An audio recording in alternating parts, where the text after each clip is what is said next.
What's up guys, and welcome back to more Pokémon Sun and Moon coverage, and today I'm going to take a look back at basically the Generation 7 Pokédex so far, so all the new Pokémon we've seen revealed, just listing them, going over them, and then sort of drawing conclusions on how it might relate to Generation 6, because obviously Gen 6 had hardly any new Pokémon, and not many people like that, so we want to see more obviously in Sun and Moon, or most people do. So we want to see if, okay, so if we got loads of Pokemon now, we hardly had any in X and Y at this time, then surely that means more Pokemon. But we shall see. So what we're going to do is we're just going to go through every Pokemon revealed, as well as some extras, I guess, and see where we stand. So first up, obviously we have Rowlet, the grass starter, and the thing I'm going to do here is I'm going to list all the other Pokemon we know are going to be in the games but haven't been revealed yet. For example, we have Rowlet, and we're going to have a 3-stage evolution line for Rowlet. It would be most unusual for them not to do this, so we obviously can assume we're going to have 2 more Pokemon there from Rowlet in Rowlet's line. We don't quite know the typings yet. We know part grass though, so we can list them there. We can do the same thing for obviously Litten and its 2 further evolutions, and then Popplio and its 2 further evolutions there. So we only have 3 Pokemon revealed, but we know there will be 9 in the final games.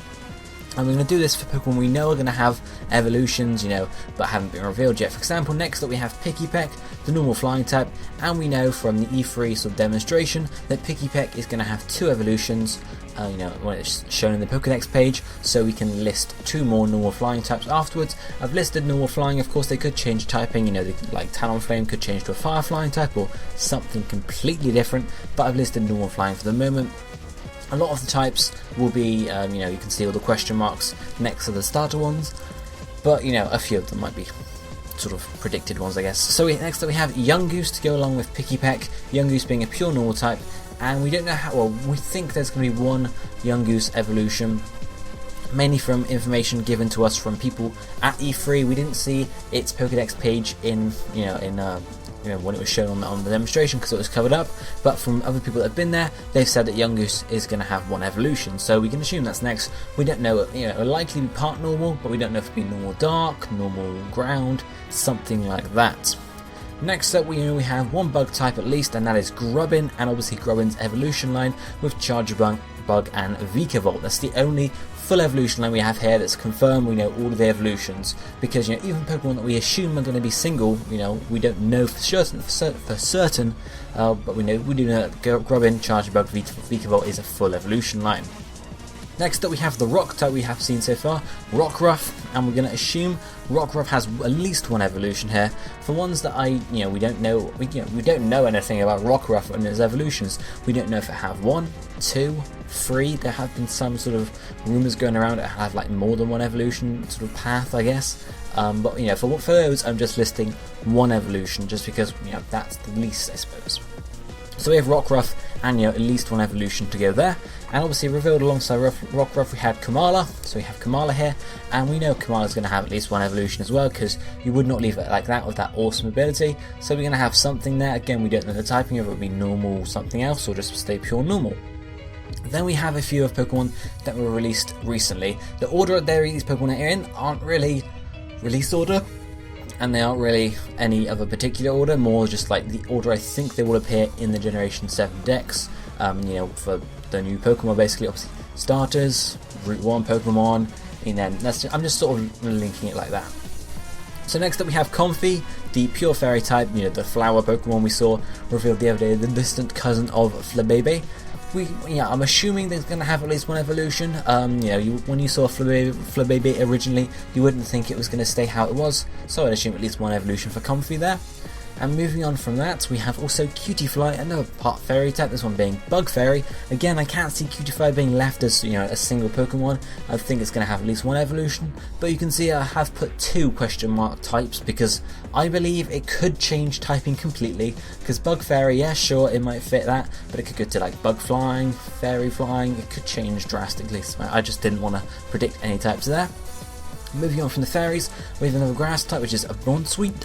Obviously the fruit Pokemon, very nice there. I'm guessing Bonsweet's going to have at least 1 evolution there, if not 2, so I'm just listing the 1 here. Again, it's probably going to stay part grass type, but we don't know if it's going to get grass fairy or something like that, who knows. Then we have Wimpod, another Pokemon revealed alongside these two. Bug Water type, I'm assuming Wimpod gets an evolution, because why else, you know.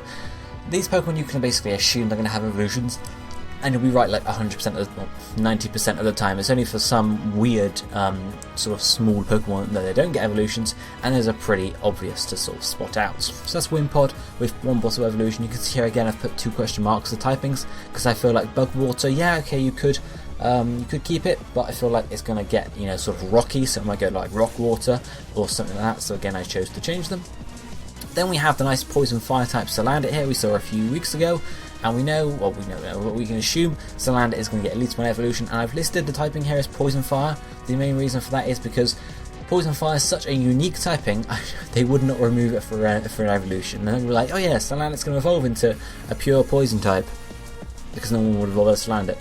So we know it's, you know, we can assume it's going to have an evolution, we can assume it's going to keep the same typing there.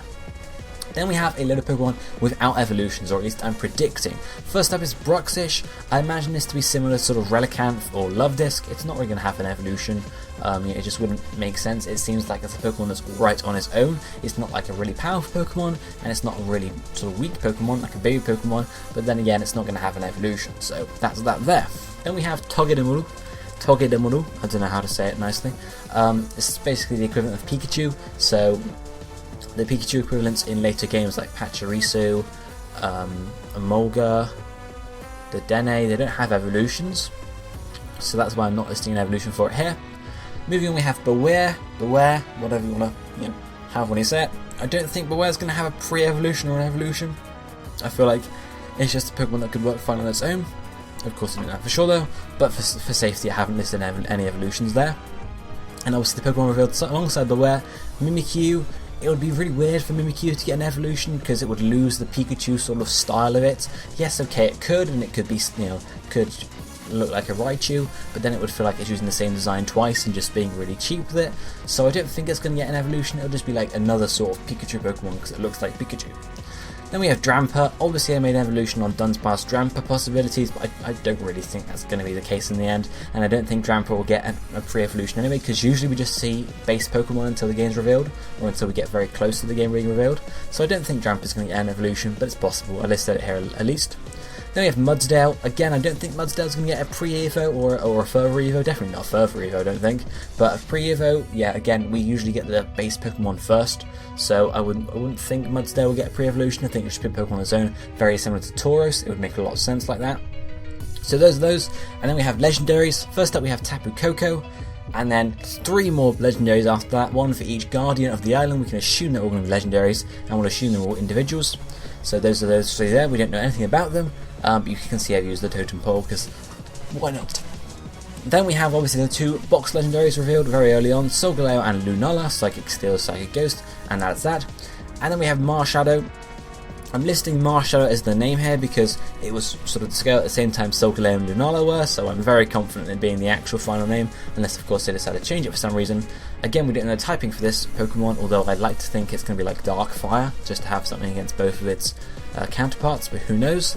And then finally, obviously the last Generation 7 Pokemon we have so far is Magiana, or Magearna rather. She's obviously going to be a mythical Pokemon. I very much doubt she'll be at the start of the decks. I feel like she'll be at the end of the decks.